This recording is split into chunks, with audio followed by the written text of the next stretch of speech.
students. So, in continuation of the endocrine system, in this lecture I will be discussing hormones of pancreatic islets, which is part of the endocrine system of the subject human anatomy and physiology. The subject code is BP201T. I am Geetika Mehta, associated with Rajkumar Goyal Institute of Technology, Ghaziabad. So, pancreatic hormones. So, before that we will understand the location and shape of the pancreas. As you all know, pancreas is both an endocrine and exocrine gland. Pancreas is both an endocrine and exocrine gland. In the previous lecture, we have discussed what is the difference between endocrine and exocrine gland. So, endocrine gland releases hormones by the special type of the cell directly into the blood, but exocrine gland releases their secretions into ducts. So, like digestive juices.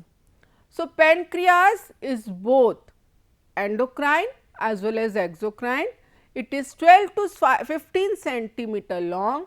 It is leaf shaped structure. This is, you can see this is leaf shaped structure and consists of head, body and tail.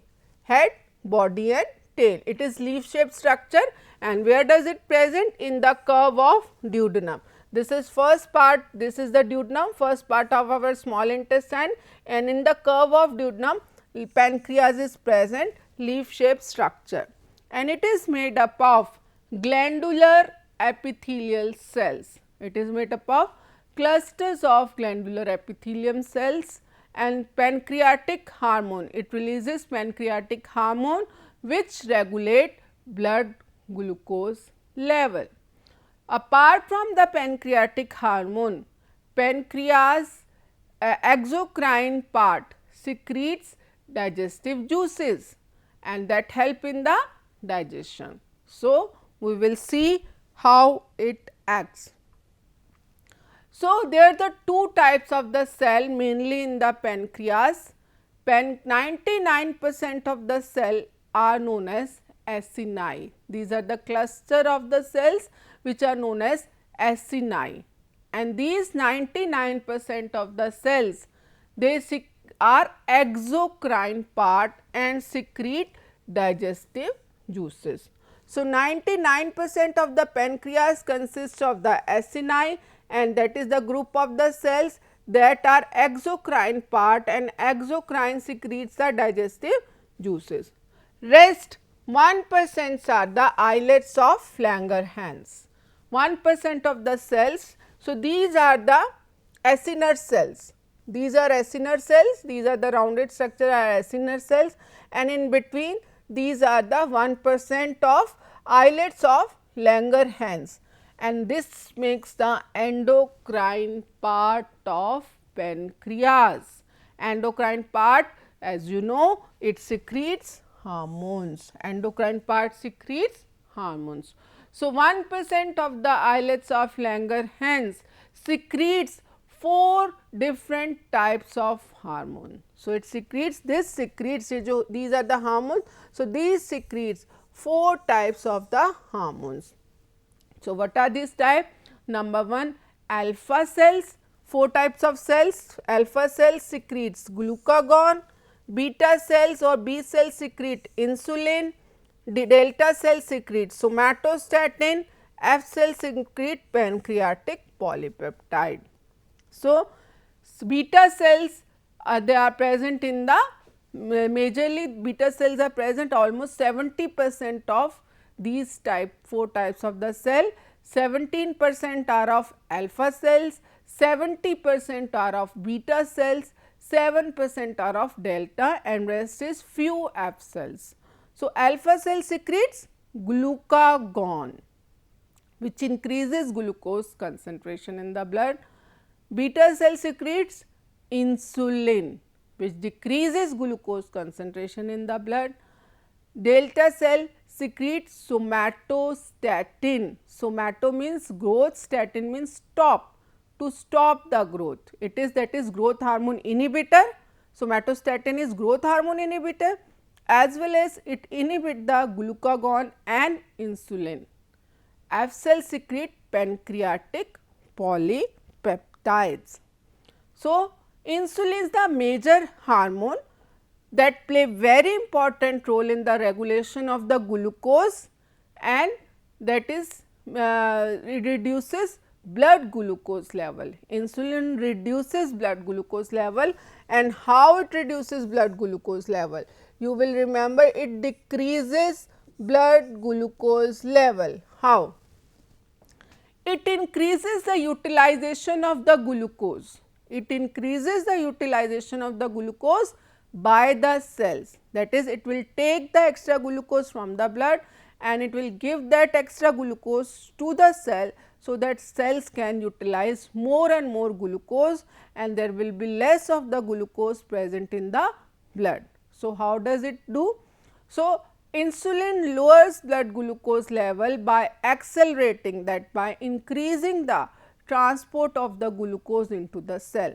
There will be faster conversion of the glucose into glycogen. In the liver, glucose will be stored as glycogen, that is known as glycogenesis. So, insulin increases the uptake of the glucose into the liver, so that glucose can be stored as glycogen, that is glycogenesis. Formation of glycogen is known as glycogenesis. Insulin slows the conversion of glycogen to glucose. It prevents the further breakdown of glycogen to glucose, so that no glucose or less glucose will be available in the blood. So, will prevent the breakdown of glycogen to glucose, that is, it will prevent glycogenolysis, breakdown of glycogen. It will prevent breakdown of glycogen to slow the formation of glucose. It also decreases the gluconeogenesis, that is, it will also slow the formation of glucose from lactic acid and amino acid. So, by all these processes, by this, basically it reducing the blood glucose level, it is reducing glucose level in the blood. So, insulin का major action क्या है? Reduces blood glucose level, either by increasing the transportation or by increasing its storage in the liver or by decreasing the more formation of glucose. So, it also increases lipogenesis. Insulin is anabolic hormone. So, it increases lipogenesis, that is formation. It also stimulates protein synthesis. So, it is an anabolic hormone. Now, how it is regulated? So, increased blood level of the glucose. So, insulin secretion will be stimulated by whenever there is increased blood level of the glucose, or glucagon also increases, GIP, human growth hormone, ACTH, arginine and leucine, that is more protein diet, and neurotransmitter acetylcholine. They all stimulate secretion of insulin. They all stimulate the secretion of insulin, but somatostatin inhibits the secretion of insulin. Somatostatin inhibits the secretion of insulin. Now, this is the regulation of insulin and glucagon. So, low blood glucose, whenever there is less amount of glucose present in the blood, it will stimulate release of glucagon, and whenever there is the high blood glucose level, it will stimulate secretion of insulin. So, level of, basically who determines secretion of hormone, which hormone should be secreted, who will determine this? So, again glucose will itself decide. So, level of blood glucose control the secretion of glucagon and insulin via negative feedback. When there is low blood glucose, then release of glucagon. When there is high blood glucose, the release of insulin from the pancreas islets of Langerhans. So, how does it occur? This is shown in this flow diagram, which is very easy to understand. So, low blood glucose, which is known as hypoglycemia. Hypo means low, glycemia means sugar, emia for blood. So, whenever there is decrease in blood glucose level, when there is already low blood glucose level, it will stimulate alpha cells, and alpha cell stimulates glucagon. So, glucagon will increase the glucose in the blood. Because there was low blood, so glucagon release, glucagon will normalize by increasing the blood glucose level. So, glucagon, how it will increase the blood glucose level? Opposite actions of insulin. That is, it acts on the liver to convert glycogen into glucose. So, more of the glycogen will convert into the glucose, that is known as breakdown of glycogen, that is glycogenolysis. It also will form more of the glucose by gluconeogenesis, that is from the lactic acid and amino acid. More glucose will be formed by the stimulation of glucagon, and thus that glucose will be released into the blood. So, in blood glucose level will come to the normal. Earlier it was less, now it has come to the normal. If blood glucose continue to rise more than the normal, then hyperglycemia will occur. As soon as blood glucose level increases, it will inhibit the release of glucagon from the alpha cell, but hyperglycemia, that is increased blood glucose level will stimulate the beta cells to release insulin. Now, when there is increased blood glucose level, insulin will be released from the beta cells. Now, this insulin, as I told you, it will decrease the blood glucose level by increasing the uptake of glucose, by increases the glycogenesis, that is formation of the glycogen in the liver from the glucose, and by reducing the glucose formation. So, exactly opposite action that of the glucagon to reduce blood glucose level. So, there was increase, and by the action of insulin, blood glucose level falls. So, blood glucose level fall, and if there is excess of fall in the blood glucose level, that is extreme hypoglycemia, will again result in the inhibition of the release of insulin and secretion of the glucagon, and glucagon will be secreted when there is hypoglycemia, and when there is hyperglycemia, insulin will be secreted. Thus, insulin and glucagon are the two hormones that help in the regulation of blood glucose level. So, these are the action that we have already discussed. Glucagon principal action is the raises blood glucose level by increasing the breakdown of glycogen into glucose in liver, that is glycogenolysis. It converts other nutrients into the glucose in liver, that is gluconeogenesis, that is formation of the glucose from the amino acids and the lactic acid. It control of the secretion of the glucagon. Whenever there is decrease in blood glucose level or increase in the sympathetic activity, or when we take more of protein meals. So, it will stimulate the secretion of glucagon, and as I told you, somatostatin and insulin inhibit the secretion of glucagon. Somatostatin, as the name shows, it inhibits the secretion of insulin and glucagon in a paracrine manner. Paracrine manner means that it will act on the neighboring cell. Somatostatin is secreted from the D cells, and glucagon from alpha cell, and beta cell secretes insulin. So, in a paracrine manners, it will act on the neighboring alpha cell and beta cells to reduce the secretion of insulin and glucagon.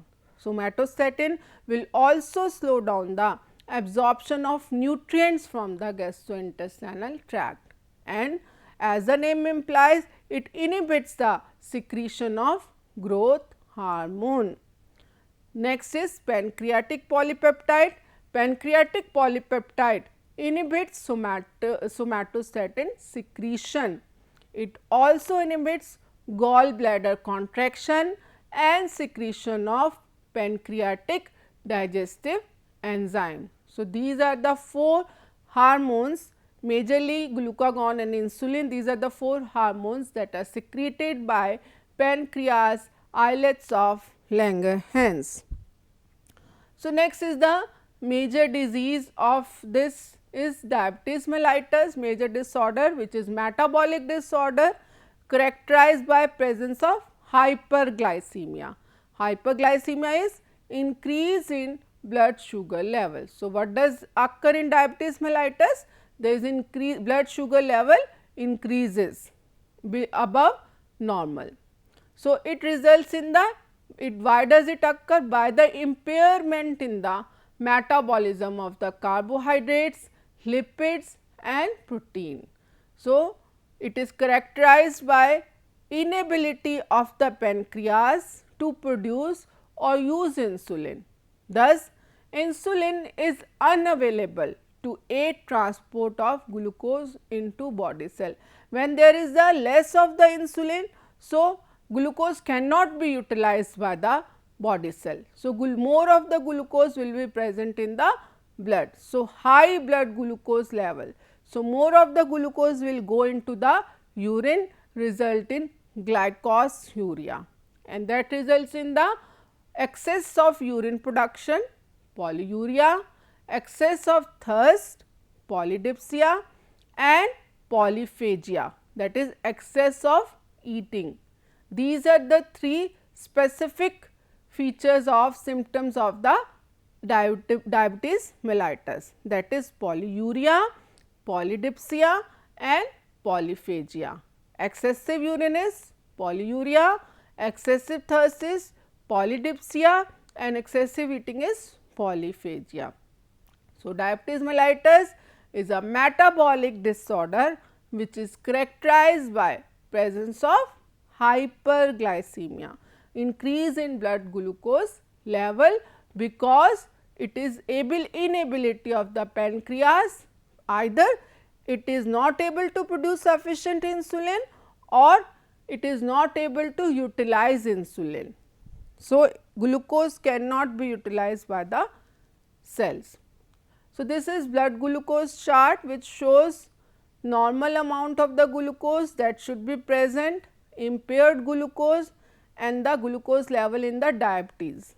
So, during fasting, that is after the 12-hour fasting, when we have not eaten anything empty stomach for 12 hours. So, after that if we check the blood glucose level, then normally it should be between 80 to 100 mg per dl, and 100 to 125 is the impaired glucose, that is they can be pre-diabetic or diabetic. If the blood glucose level, fasting blood glucose level comes more than 126, then they can be diabetic, but for that we need to check it regularly, and then we check the blood glucose level postprandial. Postprandial matlab after 2 to 3 hours of eating is known as postprandial blood glucose level.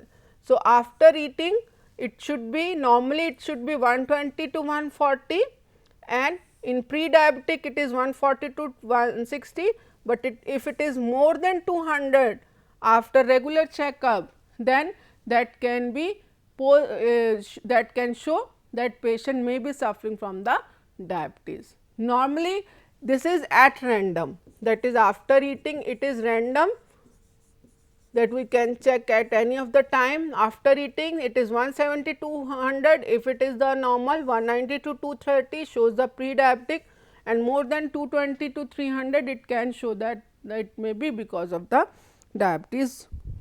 So, this is the blood glucose chart.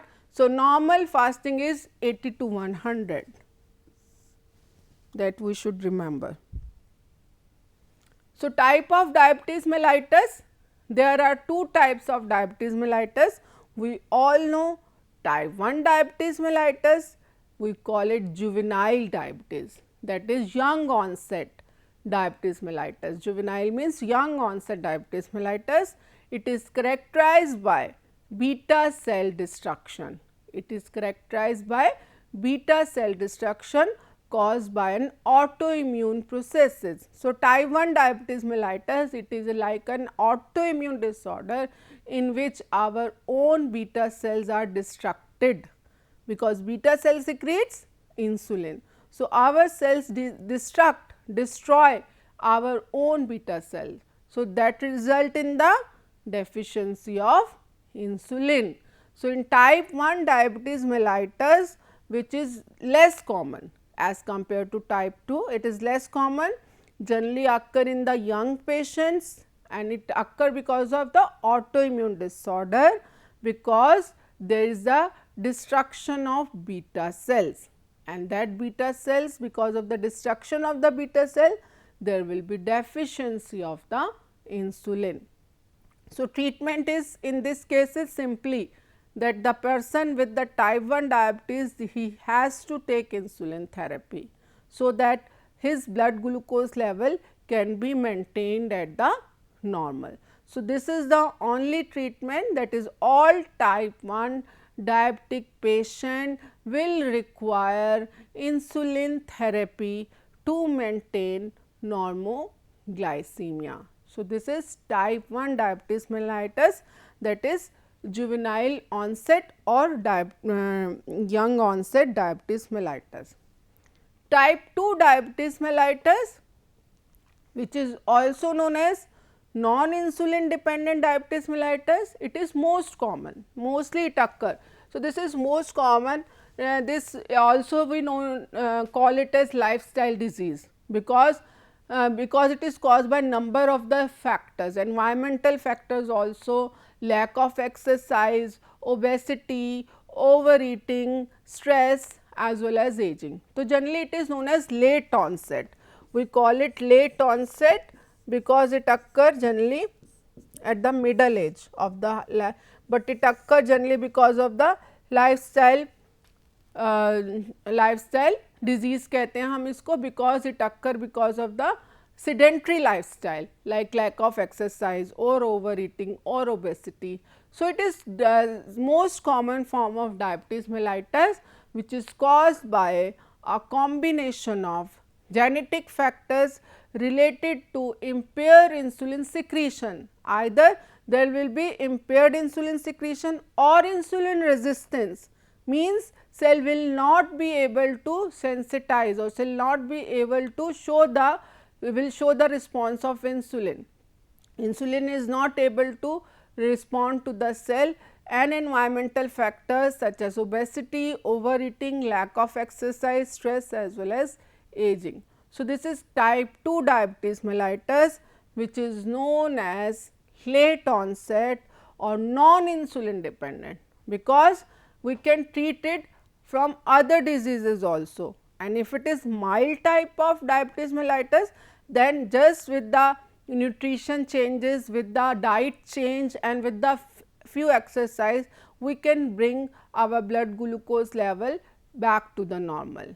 And if it is high blood glucose level, then we need to take some pharmacological treatment, that is we need to take few drugs, medicines to control the type 2 diabetes mellitus. Apart from insulin, there are the other drugs are also available.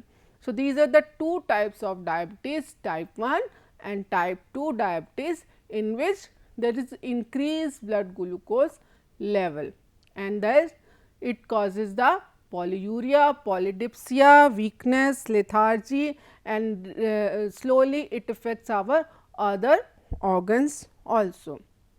So, this was the diabetes mellitus, and these are the few references for the further studies. Thank you.